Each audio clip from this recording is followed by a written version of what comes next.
আকাশবাণী আগরতলা। স্থানীয় সংবাদ পড়ছি গৌরী চক্রবর্তী। আজ দোল পূর্ণিমা ও রঙের উৎসব হোলি। প্রেমাবতার ভগবান শ্রীকৃষ্ণ চৈতন্য মহাপ্রভুর আবির্ভাব তিথি। রাজন্য আমল থেকে রাজ্যে হোলির নানা রকম সঙ্গীতের মধ্য দিয়ে হোলি উৎসব পালিত হয়ে আসছে। দোল পূর্ণিমা এবং হোলি উৎসব উপলক্ষে আগরতলার জগন্নাথজিউ মন্দির, ইস্কন মন্দির, লক্ষ্মীনারায়ণ মন্দির প্রভৃতি দেবালয়ে বিশেষ পূজাপাঠের আয়োজন করা হয়েছে। রাষ্ট্রপতি দ্রৌপদী মুর্মু প্রধানমন্ত্রী নরেন্দ্র মোদী হোলি উপলক্ষে দেশবাসীকে শুভেচ্ছা জানিয়েছেন।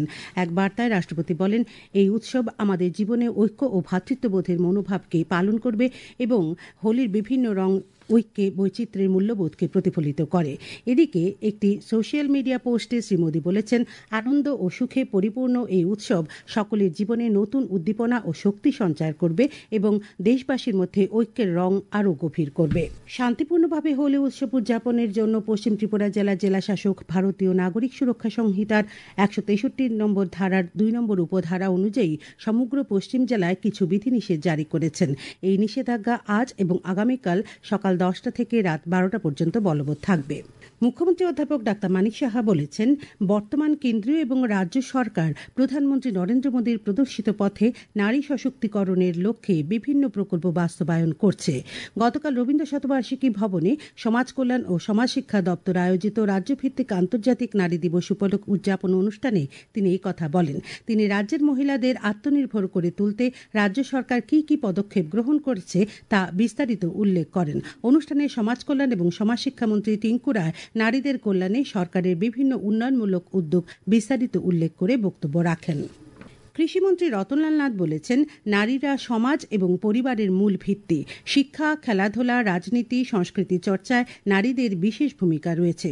গতকাল মোহনপুর পুর পরিষদের উদ্যোগে পুর পরিষদ কার্যালয় প্রাঙ্গণে আন্তর্জাতিক নারী দিবস উদযাপন অনুষ্ঠানের উদ্বোধন করে একথা বলেন তিনি। মন্ত্রী শ্রী নাথ বলেন, রাজ্যের বর্তমান সরকার নারীদের উন্নয়নের জন্য বিশেষ গুরুত্ব আরোপ করে মহিলাদের কল্যাণে নেওয়া হয়েছে একের পর এক পরিকল্পনা। অনুষ্ঠানে সাফাই কর্মীদের সংবর্ধনা জানানো পাশাপাশি তাদের মধ্যে বস্ত্র বিতরণ করা হয়। বিশ্বের মিডিয়া ও বিনোদন শিল্পে ভারতের অবস্থানকে সুদৃঢ় করতে এবং সৃজনশীলতা, প্রযুক্তি ও মিডিয়ার সংযোগকে সামনে আনতে ভারতের তথ্য সম্প্রচার মন্ত্রক মুম্বাইয়ে আগামী 1 থেকে 4 মে পর্যন্ত ওয়েবস 2025-এর আয়োজন করছে। তথ্য সম্প্রচার মন্ত্রকের উদ্যোগে অনুষ্ঠিত ওয়েবস 2025 নিয়ে গতকাল নতুন দিল্লির সুষমা স্বরাজ ভবনে এক বৈঠক অনুষ্ঠিত হয়। বৈঠকে তথ্য সম্প্রচার মন্ত্রী অশ্বিনী বৈষ্ণব বলেন, সৃজনশীলতা, মিডিয়া এবং প্রযুক্তির সংযোগ বিশ্বব্যাপী মিডিয়া শিল্পকে নতুন মাত্রায় নিয়ে যাচ্ছে। ওয়েবস 2025-এর মূল লক্ষ্য হচ্ছে বিশ্বজুড়ে বিভিন্ন ক্ষেত্রের সৃষ্টিশীল ব্যক্তিদের এক প্ল্যাটফর্মে নিয়ে আসা।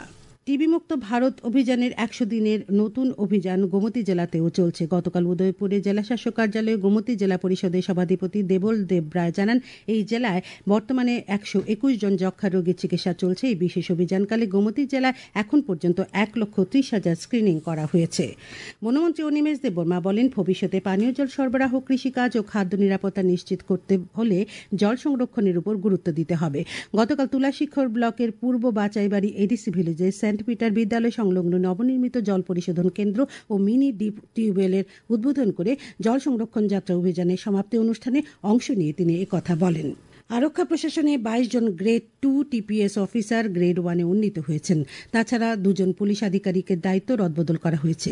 ডিআইজি সঞ্জয় রায়কে কেটিডিএস পুলিশ প্রশিক্ষণ কেন্দ্রের অধিকর্তা পদে এবং টিএসআর এর 7ম ব্যাটালিয়নের কমান্ড্যান্ট অনির্বাণ ধর চৌধুরীকে 10ম ব্যাটালিয়নের কমান্ড্যান্টের অতিরিক্ত দায়িত্ব দেওয়া হয়েছে। আবহাওয়ার খবর। আজ আকাশ আংশিক মেঘলা থাকবে। দিনের তাপমাত্রা সর্বোচ্চ 32 ডিগ্রি সেলসিয়াস এবং সর্বনিম্ন 23 ডিগ্রি সেলসিয়াসের কাছাকাছি থাকবে। আজ ভোরে সর্বনিম্ন তাপমাত্রা ছিল 25 ডিগ্রি সেলসিয়াস।